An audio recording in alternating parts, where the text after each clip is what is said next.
गांव के एक छोटे से घर में रूबी अपनी नई जिंदगी की शुरुआत करने आई थी। उसकी शादी अभी हाल ही में हुई थी और वह अपने शौहर रफ़ी के साथ बहुत खुश थी।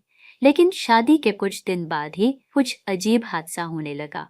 रफ़ी अक्सर बीमार रहने लगा और रूबी को यह समझ नहीं आ रहा था कि ऐसा क्यों हो रहा है। एक रात रूबी ने महसूस किया कि कोई अनदेखा शख्स उसे अपने शौहर के पास नहीं जाने दे रहा है। वह परेशान हो गई और उसे लगा कि यह किसी जिन की करतूत है। उसे याद आया कि उसकी दादी अक्सर जिन और तावीज़ की बातें किया करती थीं। लेकिन रूबी को यकीन नहीं हो रहा था कि ये सब सच हो सकता है।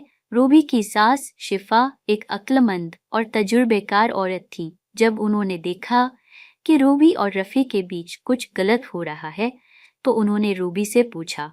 रूबी ने अपनी परेशानी बताई और कहा कि उसे शक है कि कोई जिन उसके और रफ़ी के बीच आ रहा है। शिफा ने तुरंत एक मौलवी साहब से सलाह ली और एक तावीज़ बनवाया। उन्होंने वह तावीज़ रफ़ी को दिया और उसे पहनने के लिए कहा। रफ़ी ने तावीज़ पहन लिया और जैसे ही रूबी ने वह तावीज़ देखा उसे एक अजीब सा सुकून मिला। उसे महसूस कि वह अब किसी अनजान रूह से आज़ाद हो गई है। कुछ ही दिनों में रफ़ी पूरी तरह से ठीक हो गया और उनके बीच की सारी परेशानियां दूर हो गईं। रूबी और रफ़ी फिर से खुशहाल जिंदगी जीने लगे और शिफा को शुक्रिया कहा।